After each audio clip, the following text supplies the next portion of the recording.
Also in the street plan of Washington, you find pentagrams. So here we have two pentagrams in the street plan of Washington. The top one points into the Capitol building, and the one at the bottom points into the White House. This is a political building, so we're told. In fact, it's a temple to a secret society, built by the Freemasons to a specific design, Congress, the Congress building. Where did it get its name from? Capitol Hill, from a sacred place of the Roman Brotherhood going way back called Capitoline Hill. And when Madeleine Albright, high priestess of this brotherhood, became Secretary of State, and she went across on her first overseas visit to Europe, she actually went to Rome and made an official visit, what for her would have been a pilgrimage to Capitoline Hill in Rome, and that's where we get Capitol Hill from. This is George Washington. In the last century, they decided they didn't have a decent statue of George, so instead of getting an American to produce one, they ordered it from Italy, from Florence. And when it arrived on the dockside, people were staggered, because here was George, the first president of the United States, depicted naked from the waist up with this cloth over his Bill Clinton's, and then pointing up one arm, pointing down the other. What's going on? Unless you realize where these people are coming from, it's inexplicable. Well, if you just hold that in your mind, arm up, arm down, naked from the waist up, and then Bill Clinton's covered in a piece of cloth, well, this is where it's coming from. This is the ancient depiction of the compilation of the negative force symbol that the Templars worshipped, or the high-level Templars worshipped anyway, called Baphomet. And this is why that they depicted George Washington in that way.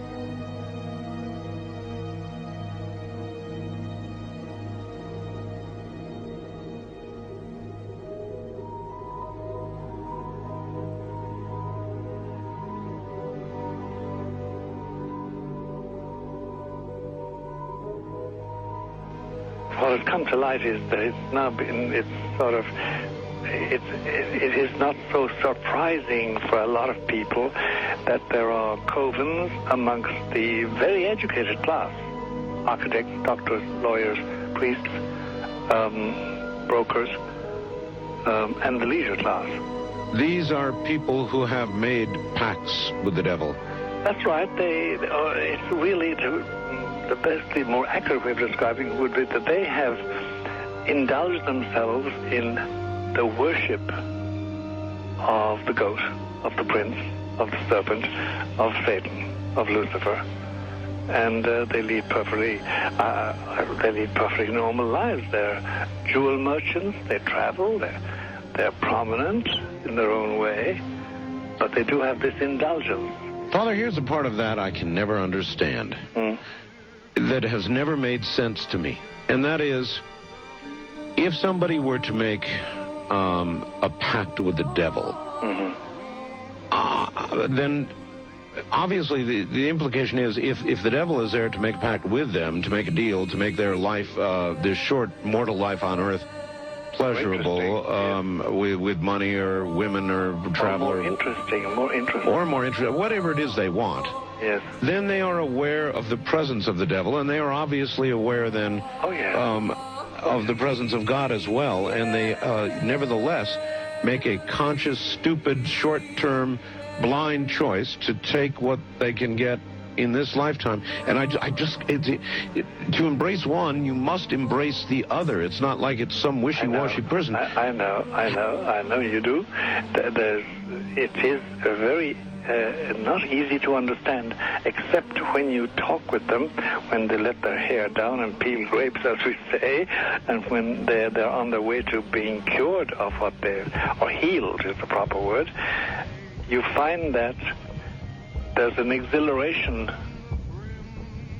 and a satisfaction which is both sensual and sexual and mental when they really indulge in Luciferian worship.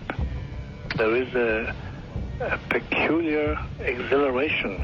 Like a drug, then? Yes, it's a peculiar exhilaration. And of course, the godly instincts in us all, the angelic in us all, because we all have something angelic and something godly, besides everything else, a lot of other negative things, that is quenched.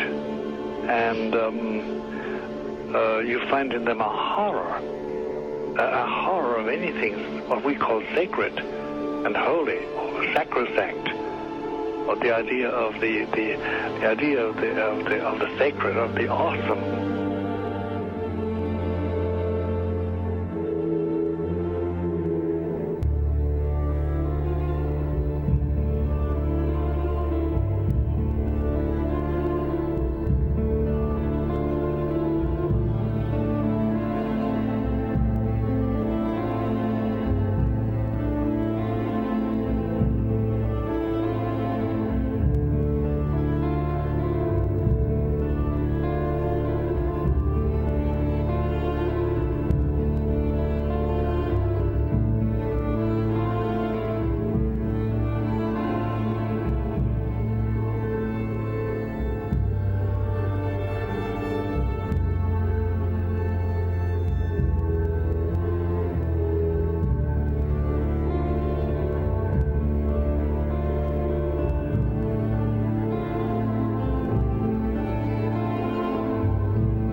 How in the world did you ever get involved in praying to demon spirits?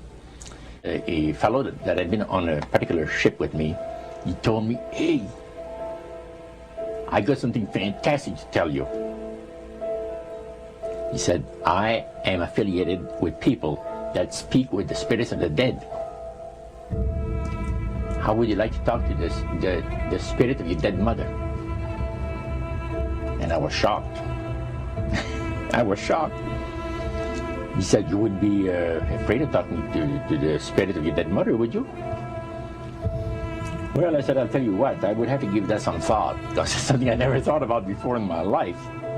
Most of us probably haven't. A little afraid of something like that. Well, he says, you know, it's written all over your face. You're afraid of going to a seance. But he says, "I know you. He says, you're going to come."